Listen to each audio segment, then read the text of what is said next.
If anybody here was actually using or had implemented a bring your own computer policy in their office. Does anybody here have done that yet?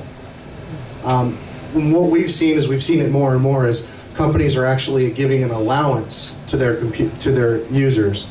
Instead of having to provide a PC or provide a device, we're giving them an allowance. You can bring your own system in and we'll utilize that as your company PC by pushing a corporate desktop to that system. So everything we've talked about if it sounds good to you, it's great. Now, how do we actually implement this? How do we get there? What's the process of getting to this point?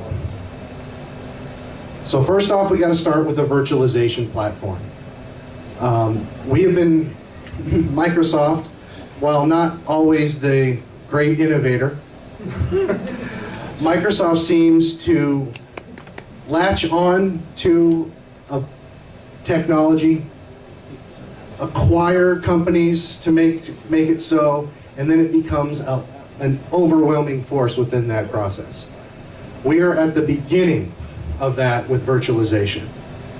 So before probably 6 months ago, if you were to ask me, is Hyper-V a valid, viable solution for corporate virtualization and enterprise virtualization, I probably would have told you no.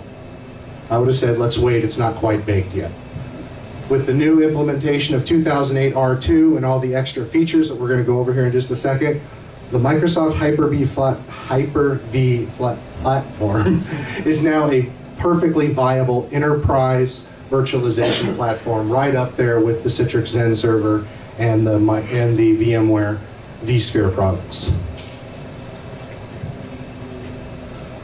So, Hyper-V, building it up and expanding it out. So building on that, they considered a rock solid 2008 architecture, which is very good.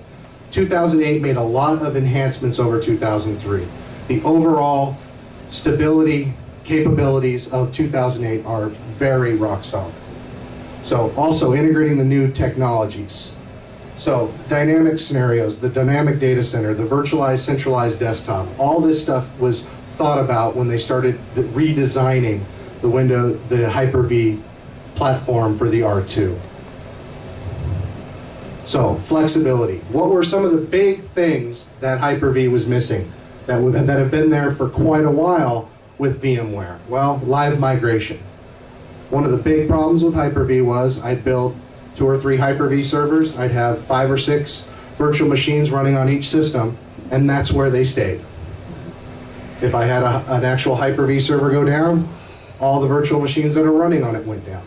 So now, with the R2 implementation, we now have live motion, allowing us to move running virtual machines from one Hyper-V system to another Hyper-V system. In order to do that, we had to enable cluster share volumes. Same thing as before, you had disk associated to an individual Hyper-V server. Now we're saying, let's take a common disk and associate it to multiple Hyper-V servers. Who here has implemented an Exchange cluster or a SQL cluster?